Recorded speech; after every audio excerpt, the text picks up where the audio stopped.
राधे राधे, हरे कृष्णा। कैसे हो आप सभी लोग? आशा करती हूँ आप सभी परम मंगल में होगे, स्वस्थ होगे, अच्छे होगे। सर्वप्रथम आप सभी को धनतेरस की अनंत और अनंत शुभकामनाएं। भगवान धनवंतरी के साथ साथ कुबेर भगवान की, माता लक्ष्मी की, यम देवता की, सभी की कृपा आप पर बरसे, ऐसी मैं परम मंगल में कामना करती हूँ। कहते हैं कि धनतेरस पे 13 दिए अवश्य जलाने चाहिए। 13 दिए आपकी 13 गुना ज्यादा तरक्की करते हैं। ये 13 दिए आपको कहाँ कहाँ पे जलाने हैं? 13 दिए तेल के जलाने हैं या घी के जलाने हैं। 13 दिए में लंबी बत्ती होनी चाहिए, छोटी बत्ती होनी चाहिए, एक बत्ती होनी चाहिए, दो बत्ती होनी चाहिए, गोल बत्ती होनी चाहिए। ये सारी जानकारी आज मैं आपको इस वीडियो के माध्यम से देना चाह रही हूँ। सबसे पहले 13 दिए आपको कहाँ कहाँ पे जलाने हैं और कैसे कैसे जलाने हैं वो बता देती हूँ। सबसे पहले एक दिया जलाते हैं, वो होता है यमराज के नाम का दिया। वैसे तो यमराज के नाम का दिया 6:30 से 7 बजे के बीच में जलाया जाता है। यमराज के नाम का जो दिया होता है वो घर का कोई पुराना दिया लेते हैं या फिर आटे का दिया बनाते हैं। यमराज के नाम का दिया हमेशा सरसों के तेल का जलाया जाता है और यमराज के नाम का दिया बत्तियों वाला जलाया जाता है। 4 बत्तियों का दिया होता है। बत्ती आपस में बिल्कुल भी काटनी नहीं चाहिए, चारों बत्ती अलग अलग जलनी चाहिए। यमराज के नाम का दिया दक्षिण दिशा में जलाया जाता है और सरसों के तेल से जलाया जाता है। लेकिन अगर आप 6:30 से 7:30 बजे के बीच में नहीं जला पाते हो तो जब सब सो जाए तब भी आप यमराज के नाम का दिया जला सकते हो, या फिर अपने घर के कूड़ेदान के पास, अगर आपको दक्षिण दिशा नहीं पता तो अपने घर के कूड़ेदान के पास यमराज के नाम का दिया जला सकते हो। यमराज के नाम का दिया आपके परिवार की कभी भी अकाल मृत्यु नहीं होने देता, इसलिए यमराज के नाम का दिया जलाना बहुत जरूरी होता है और ये धनतेरस पे ही जलाना बहुत जरूरी होता है। तो पहला दिया हो गया यमराज के नाम का। अब दिया बचे हैं 12। दूसरा दिया आपको तुलसी माता रानी पे चढ़ाना होता है। माता रानी पे जितने भी दिए चढ़ाए जाते हैं वो लंबी बत्ती के होते हैं। तुलसी महारानी पे जो भी आप दिया जलाएंगे उसमें लंबी बत्ती का उपयोग करेंगे और साथ ही के साथ घी का दिया जलाएंगे।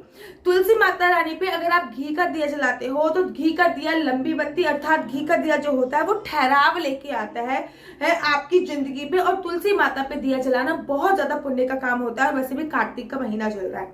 ये हो गए आपके 2 दिए। अब आप बारी आती है तीसरे दिए की। तीसरा दिया आपको एक दिया है वो आपको सरसों के तेल का जलाना है, दूसरा दिया आपको घी का जलाना है और ये दोनों दिए आपको घर के मुख्य द्वार पे जलाने हैं, अर्थात मेन गेट, घर का जो भी फ्रंट मेन गेट है उस पे जलाने हैं। एक सरसों के तेल का और एक घी का। सरसों के तेल का जो दिया होता है और लंबी बत्ती का जो दिया होता है वो आपको बहुत लंबाइयों तक, ऊंचाइयों तक लेके जाता है। घी का जो दिया होता है वो आपकी जिंदगी में ठहराव लेके आता है। दोनों लंबी बत्तियों के दिए जलाने हैं, ठीक है ना।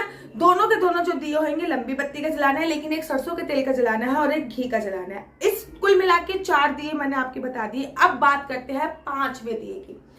एक घी का दिया गोल बत्ती का आपको मंदिर प्रांगण में भी अपने जला के रखना है। जो भी आपका मंदिर का एरिया है ना उसमें घी का दिया भी जला के रखना है। वो हो गया आपका 5 दिया। वो सभी देवताओं के नाम का दिया है। जो आप मंदिर प्रांगण में जला रहे हो वो सभी देवताओं के नाम का दिया है। आपके घर में धन लक्ष्मी जितनी भी आई है, घी का दिया जलाना है, वो उसको ठहरा के रखेगा, इसलिए आपको ये घी का दिया जलाना है। टोटल मिला के आपके दिए हो चुके हैं इस समय पे 5। अब मैं छठे दिए की बात बताने जा रही हूँ। छठा दिया आपको आकाश दीप दान करना है। आकाश दीप दान करने के लिए आप तिल के तेल का भी यूज कर सकते हो या घी का भी यूज कर सकते हो। दोनों में से किसी का भी यूज कर सकते हो, वो आपकी मर्जी है। गोल बत्ती का होना चाहिए। आकाश दीप दान हमेशा गोल बत्ती का होता है, क्योंकि आकाश दीप दान या तो हम अपने पितरों के निमित्त करते हैं या फिर देवताओं के निमित्त करते हैं। अब बात करते हैं 7वें दिए की। आपका 7वां दिया अगर पीपल का वृक्ष आपको कहीं भी दिख रहा है तो पीपल के वृक्ष के पास आके चढ़ा दीजिए। पीपल के वृक्ष के पास जो दिया जलाया जाता है वो भी सरसों के तेल का जलाया जाता है और गोल बत्ती का ही जलाया जाता है। पीपल के वृक्ष पे भगवान विष्णु का वास होता है, ये विष्णु का वास होता है। और जगह अगर हम भगवान विष्णु की पूजा अर्चना वंदना कर लेंगे तो माता लक्ष्मी स्वतः ही खींची चली जाएंगी। इसलिए अगर पीपल का ना मिले वृक्ष तो आप केले के वृक्ष पे या फिर आंवले के वृक्ष में भी ये दीप प्रज्वलित कर सकते हो या फिर बट वृक्ष में भी कर सकते हो। अब मैं 8वें दिए की बात कर रही हूँ और आपका 8वां दिया एक कृमित नदी बनानी है, अर्थात एक आर्टिफिशियल नदी बनानी है। वो कैसे बनानी है? एक थाली लेनी है, उसमें थोड़ा सा गंगा जल डालना है, उसमें पानी भरना है, उसके ऊपर आपको एक दिया रख देना है। ये होएगा आपका नदी में दीपदान। नदी अर्थात फीमेल अर्थात लंबी बत्ती का दिया जलेगा। चाहे तो आप घी का भी दिया जला सकते हैं या फिर आप तिल के तेल का भी उपयोग कर सकते हैं।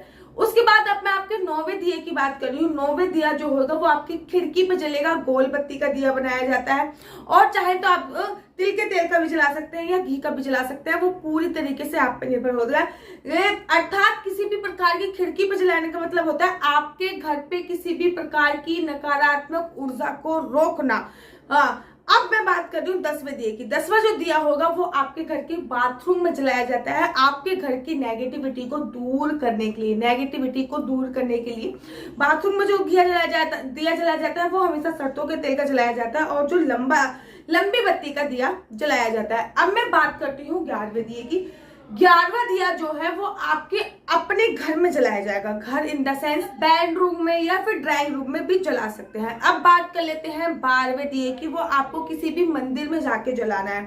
XYZ कोई भी मंदिर हो, किसी भी देवी देवता का मंदिर हो, लंबी बत्ती का दिया जलाना है, घी का ही दिया प्रज्वलित करना है। और अब लास्ट और 13वें दिए की बात कर लेती हूँ। गोल बत्ती का दिया जलाना है चौराहे पे। यहाँ पे 4 चीजें आके मिल रही हो, 4 रोड आके मिल रही हो, उसको चौराहा बोला जाता है। वहां पे आपको जाके जला देना है। अगर आपको चौराहा नहीं मिला तो अपने घर के बाहर जो सड़क है, यहाँ पे 2 सड़क आके मिल रही हो, वहां पे भी जला सकते हो। तो धनतेरस पे 13 दिए जलाना बहुत ज्यादा शुभ माना जाता है। धनतेरस पे अगर 13 दिए आप इन जगहों पे नहीं जला सकते हो तो 13 दिए आप अपने मंदिर एरिया में जला दीजिए या फिर 13 दिए आप छत पर जला दीजिए। वैसे तो मैंने आपको रीजन बताया कि 13 दिए कहाँ कहाँ पे जलाने हैं, लेकिन अगर आप इन सारी जगहों पे नहीं जला सकते तो जितनी भी जगहों पे जला सकते हैं वहां पे जलाइए। बाकी जो भी दिए बच जाते हैं वो आप अपने घर में, मंदिर में, अपनी बालकनी पे यहाँ पे रखिए। लेकिन धनतेरस अर्थात 13 दिए का धनतेरस पे बहुत विशेष महत्व होता है। ये 13 दिए ये आपकी मान सम्मान प्रतिष्ठा में वृद्धि लाते हैं और ये कहते हैं ये 13 दिए आपको 1300 वर्षों तक ब्रह्मा लोक में वास कराते हैं। तो आशा करती हूँ आपको मेरी वीडियो अच्छी लगती होगी। अगर आपको मेरी वीडियो अच्छी लगती है तो आप अपना यूट्यूब चैनल हरि बोल को लाइक शेयर सब्सक्राइब करना बिल्कुल भी मत भूलिए। तब तक के लिए मुझे दीजिए इजाजत। राधे राधे, हरे कृष्णा, हरि बोल।